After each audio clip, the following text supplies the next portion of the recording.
Ulcerative colitis is an inflammatory bowel disease that can have devastating consequences on people who have this condition. Yet, until today, we still do not have a cure for this condition. In this video, we'll examine possible explanations for why we still do not have a cure for ulcerative colitis. Stick around.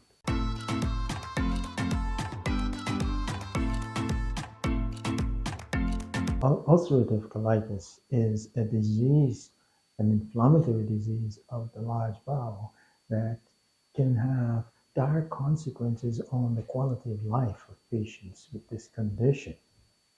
Patients with ulcerative colitis suffer frequent bouts of diarrhea and rectal bleeding and abdominal pain, and face colostomies and, in severe cases, the removal of the large bowel.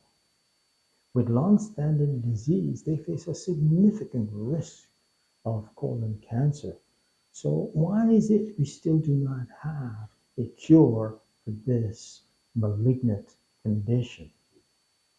The answer to that may lie in the fact that both researchers and clinicians have formed a theory of the disease that is based on consensus rather than on scientific evidence.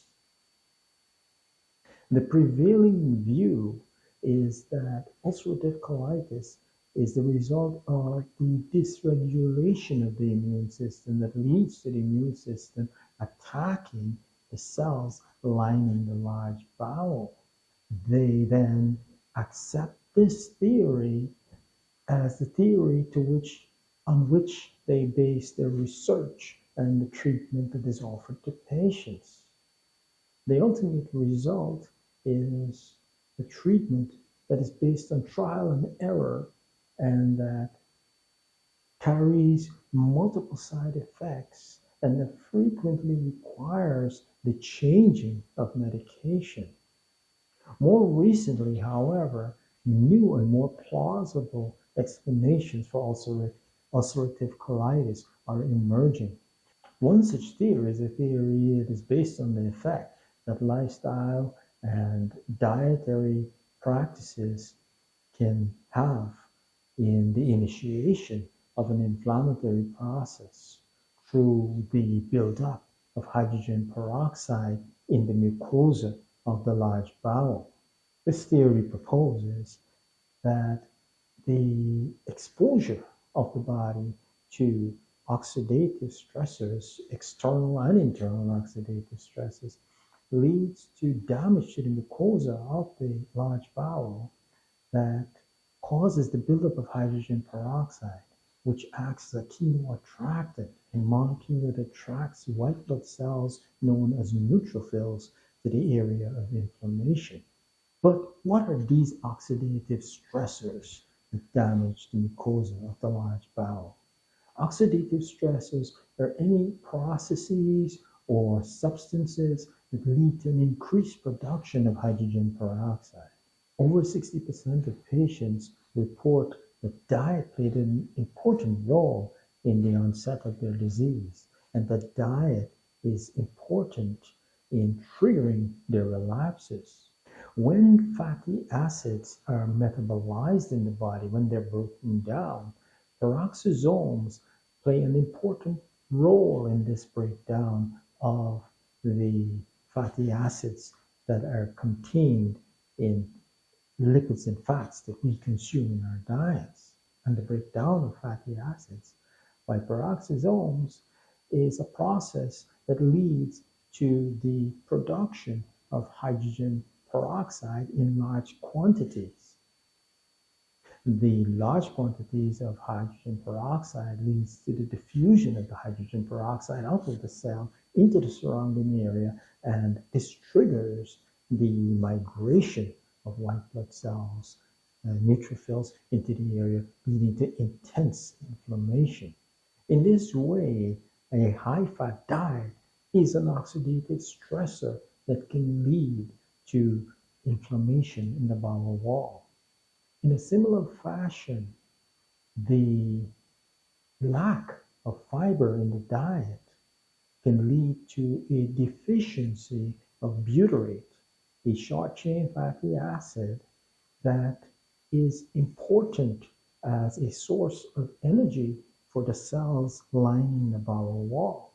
Now, butyrate is produced by the fermentation of fiber in the large bowel by bacteria that are a part of a microbiome. So that if the diet does not contain an adequate amount of fiber, then butyrate is not produced and the cells do not have a source of energy. As a result, what the body does is that it diverts glutamate, an amino acid, to produce energy for the metabolic processes of the cell.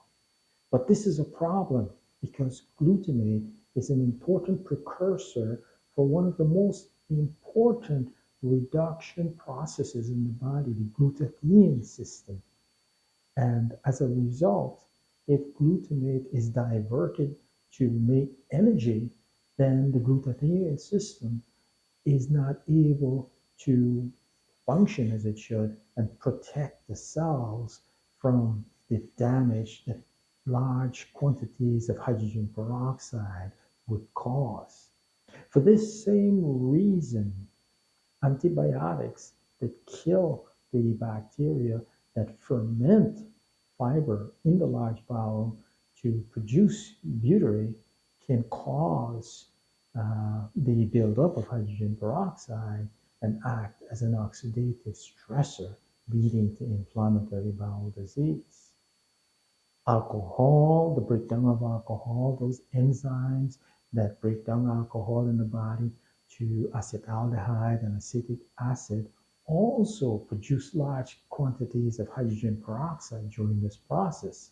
And therefore, alcohol is also an oxidative stressor that can cause inflammation in the bowel wall and lead to ulcerative colitis. Hydrogen peroxide does not just cause inflammation in the bowel wall by attracting white blood cells through its chemoattractant properties, but rather it can damage the DNA in structures in the cell known as the mitochondria. And mitochondrial DNA damage leads to the production of abnormal proteins which can affect the function of these mitochondria, these organelles in the cell, leading to a perpetual overproduction of hydrogen peroxide. This means that when medications that are used to control the disease are withdrawn, the patients often will suffer a relapse. The road to a cure for ulcerative colitis does not lie in fixing the dysregulation of the immune system, but rather it lies in controlling the overproduction of hydrogen peroxide and the removal of oxidative stressors that cause the disease.